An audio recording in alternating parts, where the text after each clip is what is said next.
September 1943. Rabaul Airfield trembles beneath the heat. Engines cough, fuel fumes hang thick as paint, and in the canvas operations tent, a circle of aces leans over a fresh intelligence report. Lieutenant Commander Saburō Sakai reads aloud, his voice steady, his blind eye pale like a frosted marble. The Americans have a new fighter. Designation F6F. Codename Hellcat. Weight 6 tons. Laughter. Deep, unrestrained from men who had never known defeat in the air. They fly the Zero, the Mitsubishi, A6M, a machine so light it seems to float on intent alone. Their entire philosophy of flight is a religion, to merge with the air, not conquer it. A fighter twice as heavy isn't a threat. It's an insult. Outside the tent, rows of Zeros gleam on the pierced steel runway, sleek, pale ghosts in the tropical sun. Each pilot here believes he commands a work of art, an instrument so perfect that any enemy plane is merely a canvas to burn across the sky. For 2 years, the Zero has proved them right. Pearl Harbor, Singapore, the Philippines, all bowed before its grace. The Zero was not just fast. It was impossible.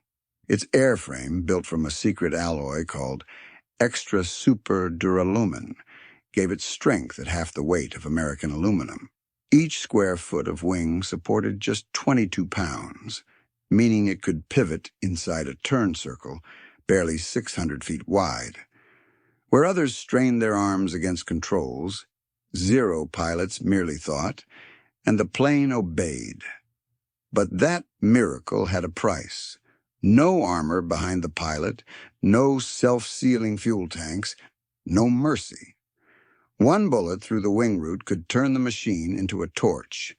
The Zero was a blade sharpened until it was transparent. Still, for the men in Rabaul, it was a holy weapon. They believed they were the last samurai in the sky, warriors whose spirit could defy steel. And in their world, steel had always lost. Pattern interrupt. Reflection. Every laugh that morning was a gravestone waiting to be filled somewhere across the Pacific. News of the Zero's prowess had traveled the world. Allied pilots spoke of it in whispers, how it could climb like a rocket and turn on the width of a wingtip. Dogfights ended before they began. At Pearl Harbor, only 29 Japanese aircraft were lost, while more than 300 American planes were destroyed on the ground. In the Philippines, 7 losses for over 100 kills. To the men who flew it, the Zero was proof that skill and purity of purpose could bend the laws of engineering.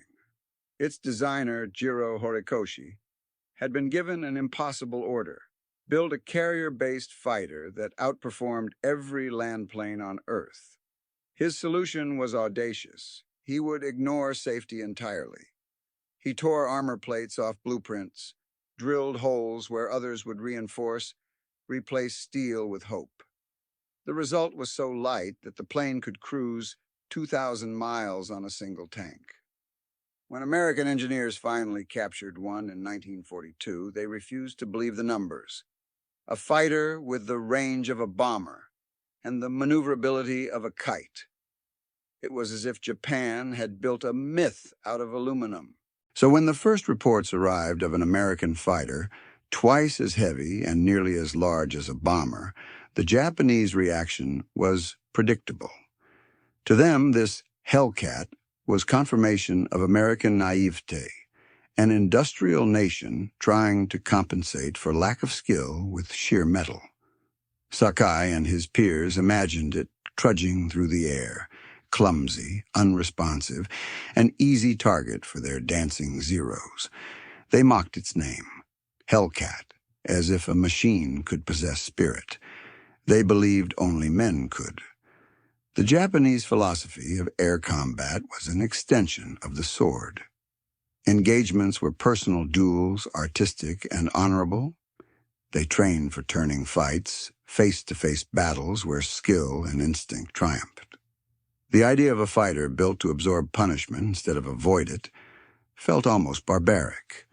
A plane should dance, not endure. Thousands of miles away, in a windowless factory on Long Island, that barbaric philosophy was being forged into reality. The Grumman Iron Works, as pilots called it, had one rule.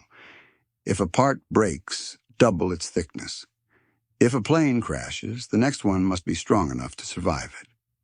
Engineers argued not about beauty, but maintenance. Could a Hellcat's wing be replaced on a carrier deck in an hour?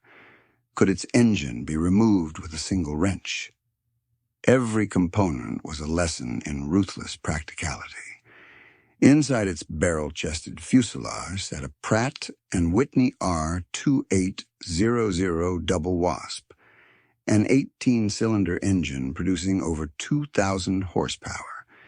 It weighed as much as an entire Zero, and it dragged that weight skyward with ferocious torque. The cockpit was a fortress, 1.5-inch bulletproof glass ahead, 212 pounds of armor plate behind.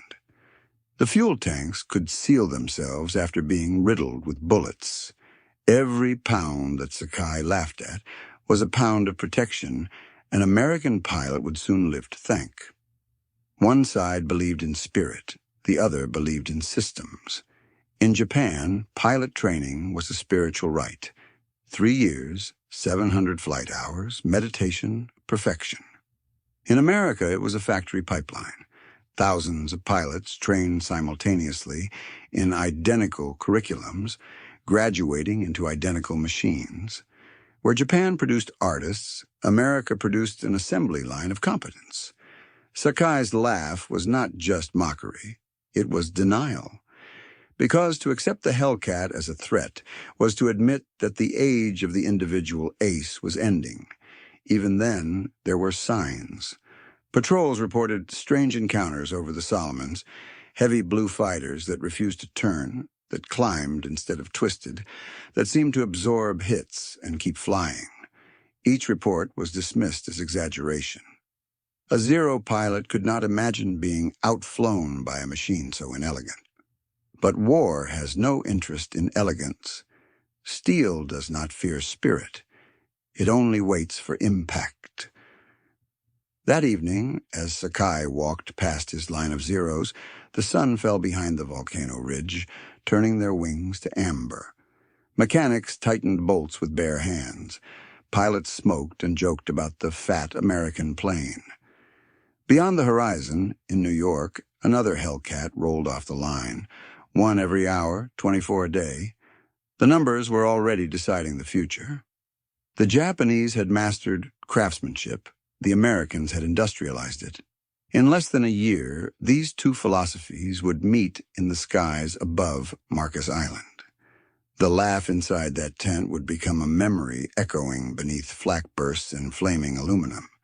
The era of the Zero was ending, not with defeat in battle, but with the birth of a machine that no one had yet learned to fear. They laughed at the weight of metal. They did not realize they were laughing at the future. Across the ocean, the world that created the Zero's opposite had nothing of romance in it. No incense, no sword spirit, only the smell of oil and steel. On Long Island, New York, the Grumman Iron Works beat like a mechanical heart. The factory floor roared 24 hours a day, an echo of hammers and rivet guns, pounding out the rhythm of an industrial empire. Here, flight was not art, it was logistics, calculated in horsepower and man-hours. Engineers in oil-stained coveralls argued over numbers, not honor. A draft board in the design office read simply, "If it breaks, double it." That was the creed. Every failure was to be overbuilt until it could not fail again. They were not designing beauty. They were designing permanence. The F6F Hellcat began as an act of desperation. Its predecessor, the F4F Wildcat, had fought valiantly but bled too easily. Pilots complained of underpowered engines and slow climb rates. When the Zero appeared, the Wildcat's flaws were no longer survivable. So Grumman started again. Bigger engine, thicker wings, more metal, more life. At the center of this new beast sat the Pratt & Whitney R2800 Double Wasp, an 18-cylinder radial engine that produced a savage 2,000 horsepower. It could pull the 6-ton fighter into the sky at 3,500 feet per minute, nearly twice the climb rate of its Japanese rival. The engine itself weighed as much as an entire Zero fuselage. The cockpit was a capsule of survival, 1.5-inch bullet-resistant glass ahead of the pilot, 212 pounds of armor plate wrapping his seat and fuel lines, self-sealing tanks lined with rubber that expanded when pierced, choking out flame. Every pound mocked the Zero's fragility. Where Japan trusted its pilots to be perfect, America trusted its engineers to forgive mistakes. Inside the Grumman Design Lab, blueprints were treated like sacred texts. Every rivet had a reason. Each wing spar was tested to twice the expected stress load. When prototypes cracked during testing, engineers didn't despair. They took notes. A young draftsman once asked, "When will it be fast enough?" The project chief answered without looking up, "When it's strong enough to bring the pilot home on one wing." That was the new definition of excellence. The Hellcat's heavy landing gear, an object of ridicule to Japanese analysts, was designed to slam onto carrier decks at full throttle.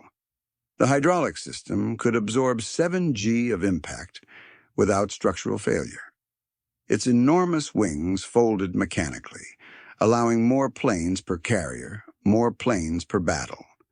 Every line of the Hellcat was a negotiation between mass production and maintenance. It had to be assembled by thousands of workers, many of them women, new to factories, and repaired by sailors with wrenches instead of engineers with degrees. This was not the art of a single craftsman. It was the orchestration of a nation.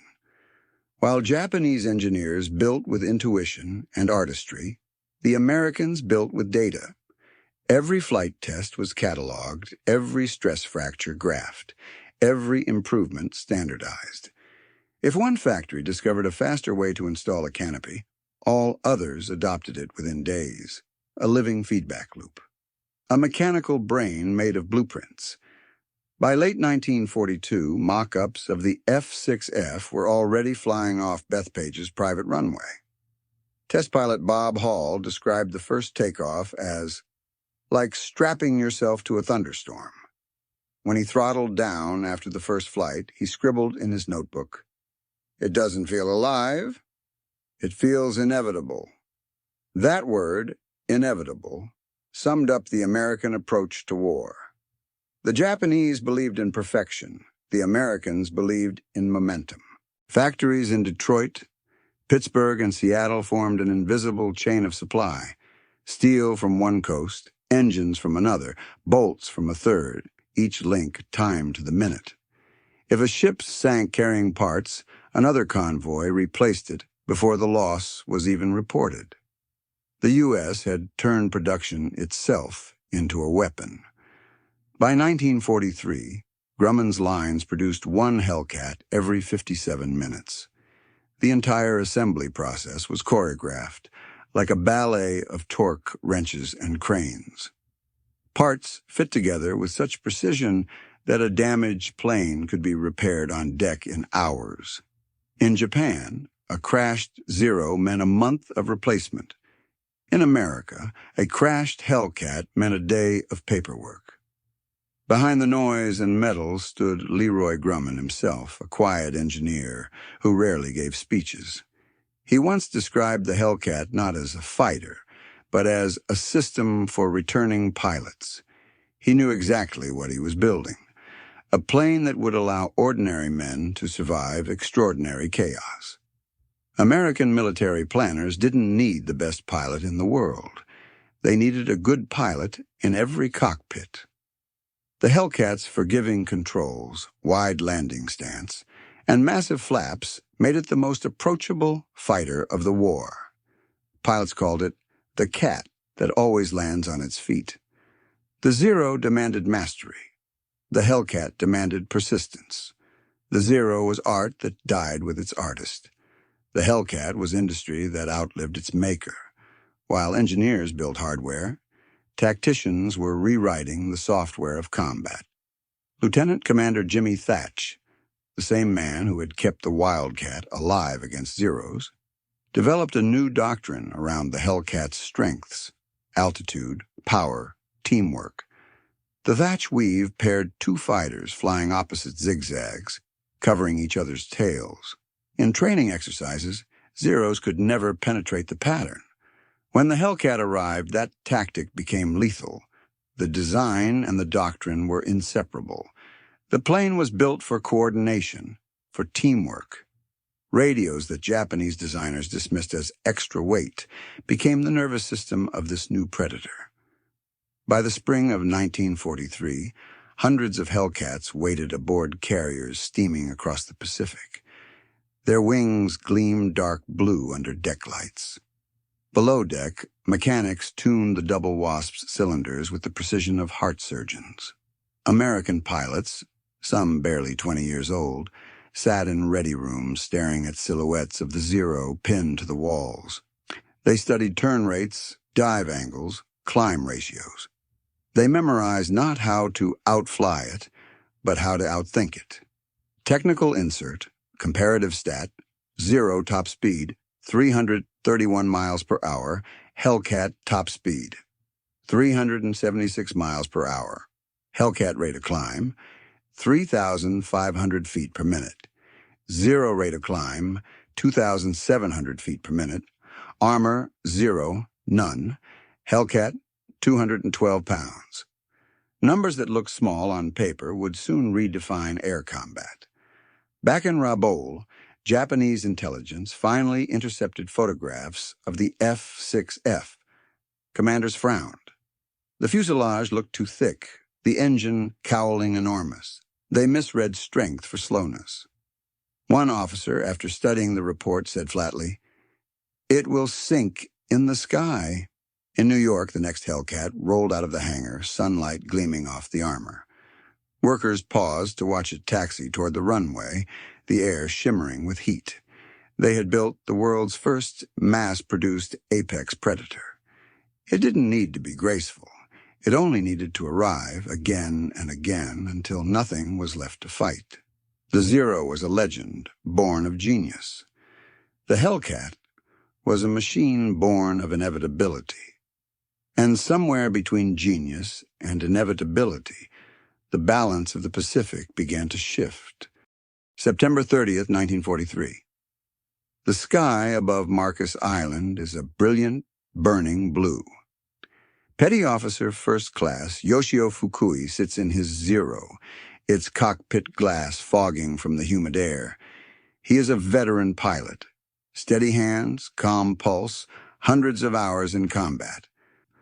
Above him, the American fighter pauses for half a heartbeat at the top of its climb and then drops.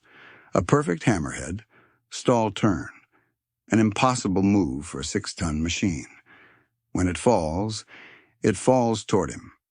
Pattern interrupt, reflection. Every rule he'd trusted was being rewritten in the space between heartbeats. Tracer fire erupts, 6 streams of .50 caliber bullets, each round tearing the air with 4 times the energy of a Zero's 7.7 millimeter rounds. In 3 seconds, the sky turns into a storm of lead. The sound is not gunfire, it's thunder without rain. A bullet shatters his canopy, another punches through the wing root. He dives, spinning, barely regaining control as his plane bleeds smoke and hydraulic fluid. His wingman is gone. So is the recon plane. When he lands at Marcus, his hands are still shaking. He writes in his report, "New American type. Heavy fighter, impossible climb, 6 guns, unstoppable." For the first time, the Zero's shadow has met something it cannot outrun. American pilots had stopped thinking about dogfights as duels. They had started thinking like physicists. Where Japanese tactics obsessed over angles, the Americans obsessed over energy. Speed was kinetic energy. Altitude was potential energy. The goal was simple. Always have more of both than your enemy. A Zero could turn inside a Hellcat, yes, but a Hellcat could dive, shoot, and climb back out before the Zero even finished its circle. That doctrine had a name: boom and zoom. Short, brutal, mathematically efficient. Lieutenant Commander Jimmy Thatch taught his pilots the mantra, "Don't fight his fight. Make him fight yours." In the Hellcat, pilots discovered a new kind of confidence. They could absorb damage that would have turned a Zero into a comet. Bullets slapped against armor plates, fuel tanks sealed their own wounds. The plane was less a fighter and more a battering ram with wings. Technical insert, weapon profile. Each Hellcat carried 6 Browning AN/M 2.50 caliber machine guns mounted in the wings, each firing 750 rounds per minute. That's 4,500 rounds a minute, about 75 per second. At 200 yards, that wall of lead could tear through 2 inches of armor plate or set a Zero ablaze in a single burst. The Zero was an artist's brush. The Hellcat was a power tool. October 5th, 1943. Dawn over Wake Island. 12 Zeros rise into the morning light, their silver skins flashing like fish scales. Their leader, Lieutenant Yoshio Shiga, spots 12 dark shapes below. He grins. Equal numbers. Equal chance. They dive from 20,000 feet. Sun behind them. Perfect attack position. For 2 years, this opening maneuver had been unbeatable. But the Hellcats below do not scatter. They do not turn. They simply tilt forward and dive too, their weight and horsepower turning gravity into a weapon. Bullets spark harmlessly off the Hellcats' hulls. Shiga fires until his guns click empty, and still the enemy keeps coming. He realizes with a cold shock that he is fighting not men, but machines that refuse to die. When he tries to pull up, his Zero stalls. The Hellcats don't. They climb back through the clouds in perfect formation, loop around, and drop like executioners. 6 guns each, firing in bursts so dense the sky looks stitched with fire. 8 Zeros fall in minutes. The rest scatter. Not one Hellcat is lost. Later that day, Shiga writes in his diary, "We brought swords to a gunfight we did not know existed." In Tokyo, reports of the battle arrive coded and confused. Loss ratios of 8-0 seem impossible. Commanders blame luck, weather, or inexperience. They cannot accept that a machine so heavy could fly so deadly. Yet veteran pilots return with stories that crack the myth. They describe Hellcats, diving from the sun, climbing through flak, soaking hits that should have killed them. They speak of radios guiding enemy fighters to perfect intercepts, as if the Americans could see them through the clouds. Japan had entered the war believing victory was a matter of spirit. Now it was becoming a matter of physics. Pattern interrupt. Reflection 2. Faith is light until it meets mass. The Hellcat was not just a plane. It was a tactical philosophy with wings. Its pilots flew in pairs, leader and wingman, connected by radio and trust. Their formation looked like nothing special, but it was deadly mathematics. While one fighter baited a Zero into turning, the other slid in from above or below for the kill. In the Hellcat, teamwork was a weapon. In the Zero, individuality was a weakness. For every Japanese ace lost, years of experience died with him. For every American rookie killed, another graduated within weeks from a training pipeline that never stopped. The tide was turning not through heroism, but through numbers and systems. Through 1944, Hellcats swarmed across the Pacific like metallic predators. From carrier decks at Kwajalein, Tarawa, and the Marshall Islands, they rose in endless waves. The Japanese defenders called them the Blue Wall. For the first time, the Pacific belonged to machines, not men. The duelist's art was dead. Strategy had become statistics. A Hellcat could climb higher, strike faster, and live longer. The Zero could still outturn it, but turning no longer mattered. The war had evolved past agility into efficiency. The sky was no longer a stage for artists. It had become a factory floor for machines. By early 1944, radio transcripts from Japanese outposts carried a new tone. Quiet, hollow, afraid. They spoke of fighting ghosts of iron, of American planes that rose from clouds already knowing their position. The Hellcat had turned intuition into engineering. It had removed chance from the equation of war. As the Pacific sun set over Wake Island, the sea reflected a different kind of light. Fire from the wreckage of planes that had once embodied the samurai spirit. The air was thick with smoke, diesel, and the realization that the world was changing faster than belief could follow. The Zero had been built for a world that no longer existed. The Hellcat was built for the one that replaced it. And above the Pacific, where fire met cloud, the future had just taken flight. June 19th, 1944. The Philippine Sea shimmered like molten glass. Far below, 9 Japanese carriers plowed through the water, their decks crowded with planes bearing the red sun of a dying empire. Admiral Saburō Ozawa called it Operation Ego, Japan's final desperate attempt to reclaim the Pacific. It was supposed to be a decisive strike. 450 aircraft launched from carriers, plus 300 more from island bases, 700 in all. Enough, they believed, to crush the American fleet. But the enemy they faced was no longer the same. The Americans were not a navy of sailors. They were a network, a living machine of steel, radar, and radio. And at the heart of that machine waited the F6F Hellcat. Pattern interrupt, reflection. It wasn't a battle between pilots anymore. It was a collision between eras. At dawn, Japanese scouts took off to locate the enemy. They had no radar, only eyes and luck. On the U.S. carriers, radar screens glowed green in the dark, like eyes that never blinked. Operators could see everything. Contacts 150 miles away, formation size, altitude, direction. Every time a Japanese squadron lifted off, American radar tracked it instantly. Within minutes, fighter directors aboard ships vectored squadrons of Hellcats into perfect intercept positions. The pilots didn't have to search. They simply followed radio commands. Bogies 090 degrees, 70 miles, Angels 20. They climbed into the sun, waiting. Spy 1 radar range, up to 150 miles, accuracy. Within 5 miles of range, 1,000 feet altitude. Coordination, real-time vectoring to airborne fighters, response time.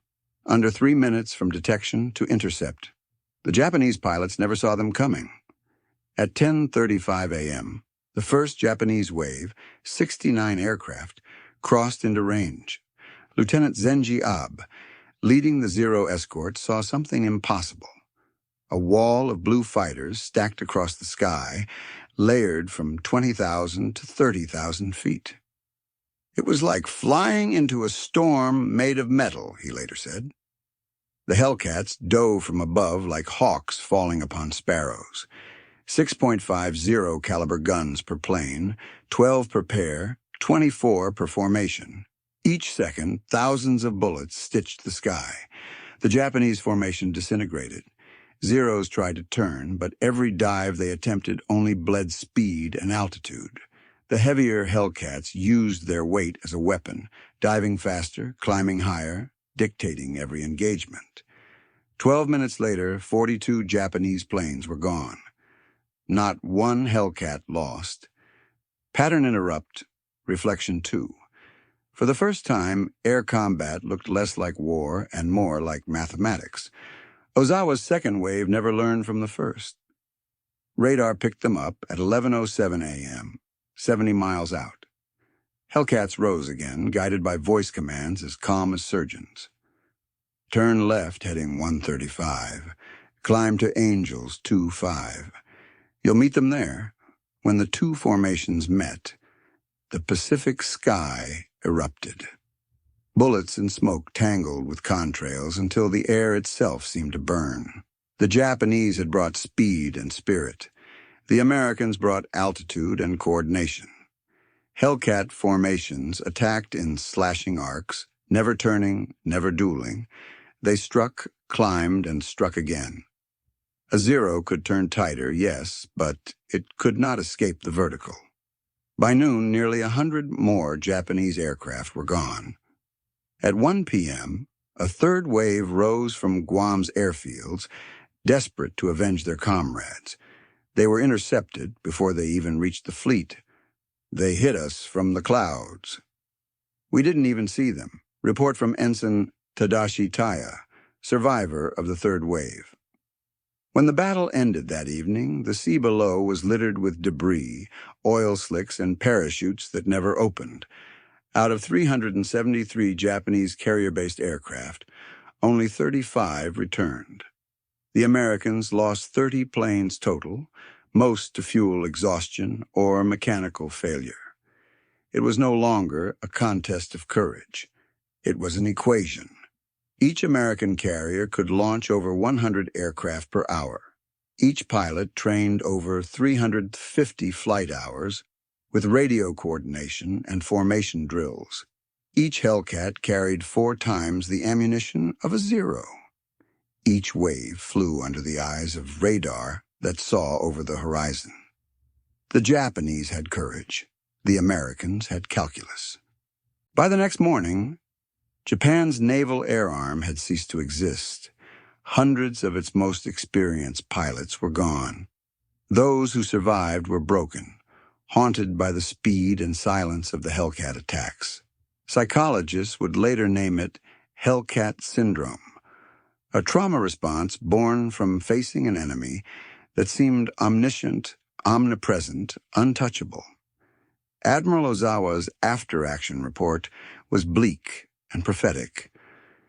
The enemy's radar-guided fighter direction achieved something we thought impossible: the industrialization of air combat. Our pilots were not fighting men. They were fighting a system. That word, system, captured the new face of war. The Hellcat was no longer just a machine.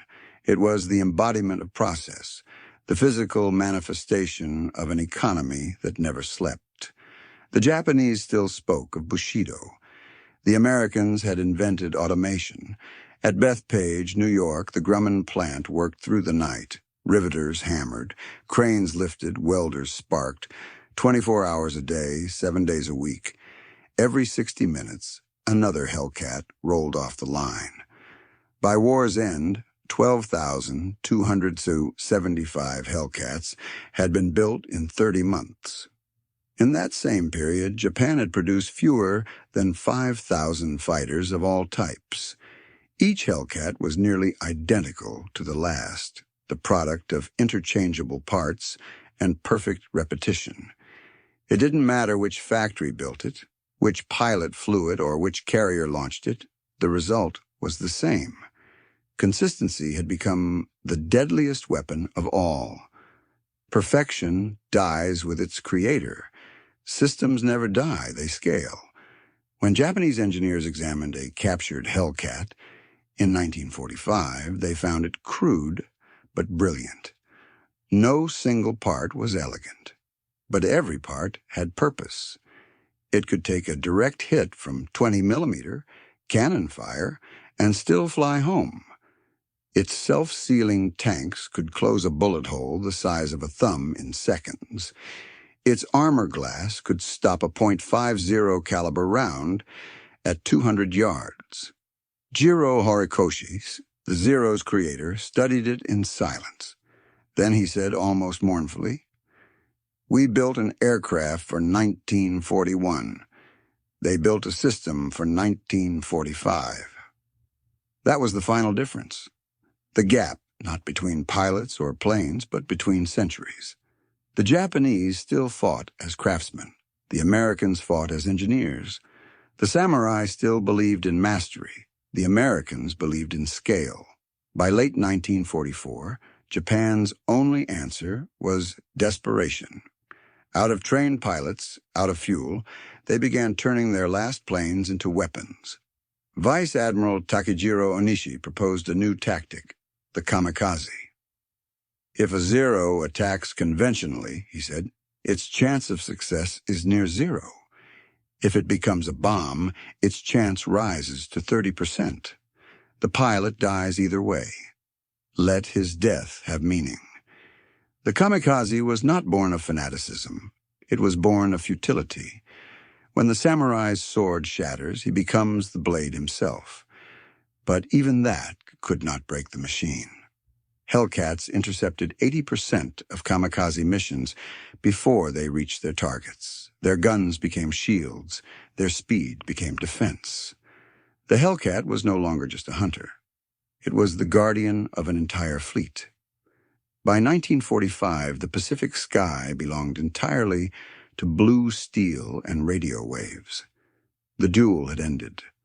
The samurai were gone, and the war that began with laughter at Rabaul had ended in silence over Tokyo Bay. When the war was over, Saburō Sakai, the same man who had once laughed at the Hellcat's specifications, was asked what he thought of the American fighter that had changed everything.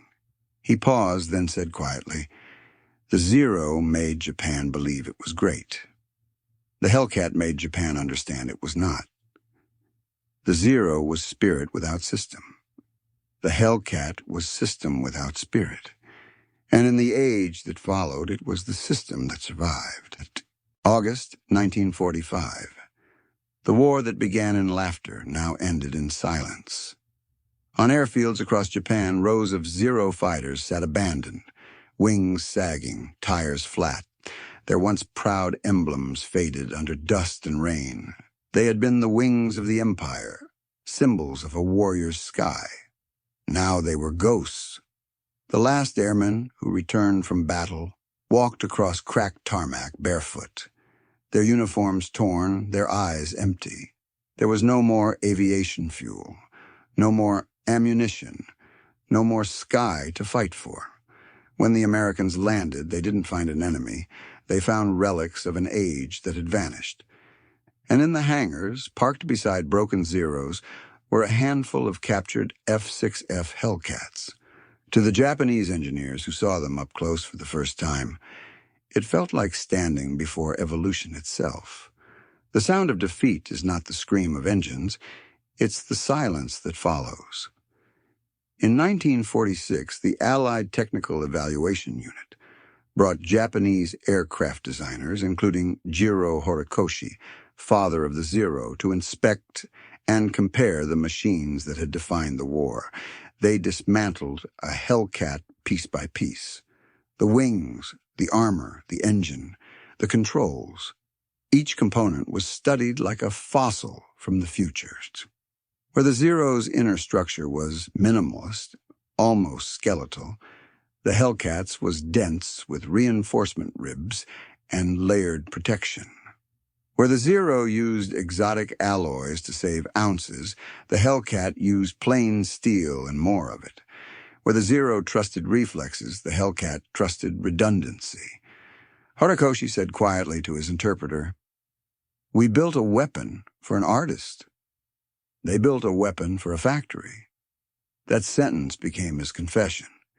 He had created something that could only win in the world that existed before radar, before mass production, before the industrial soul took flight. Leroy Grumman, the quiet genius behind the Hellcat, was asked how he felt about creating a machine that killed thousands. He paused, then said, "We didn't build it to kill. We built it so our boys would live. That was the essence of the American war machine.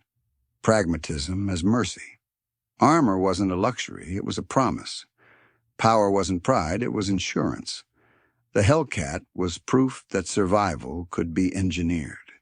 Each bolt, each plate, each inch of metal carried the weight of that philosophy. Where the Zero had been shaped by ideals, the Hellcat was shaped by reality. And reality, as it turned out, was harder to kill. The strongest armor is not steel.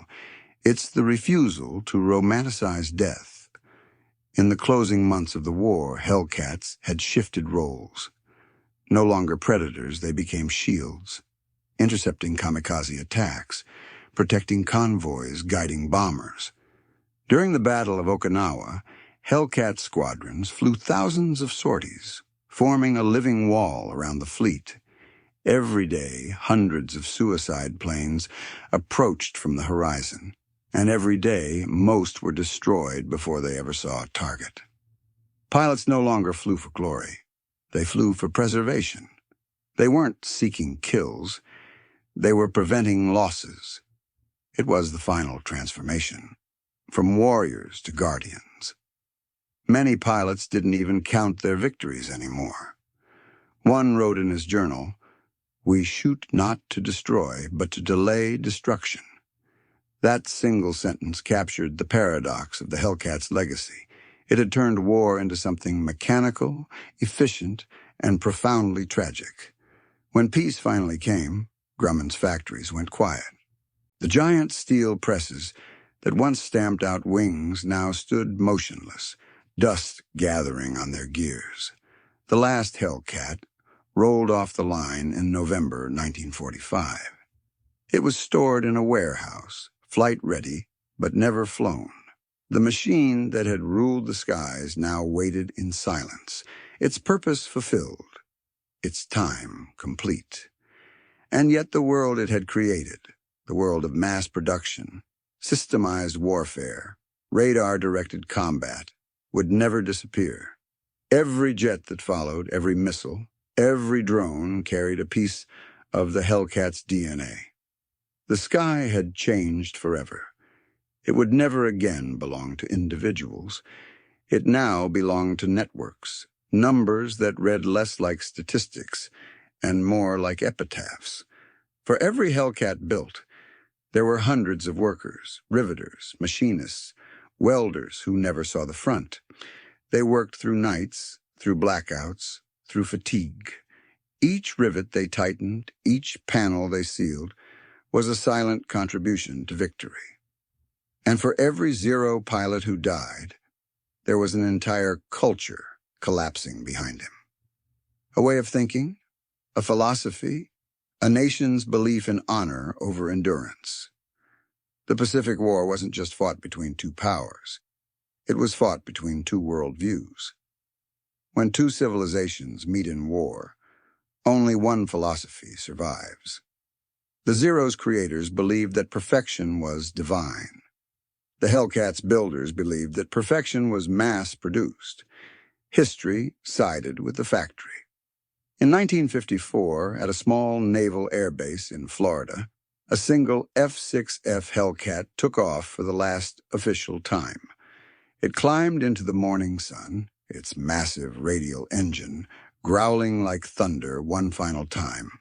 The pilot, Commander Bill Leonard, a veteran ace, made a slow circle above the ocean, then dipped his wings toward the horizon.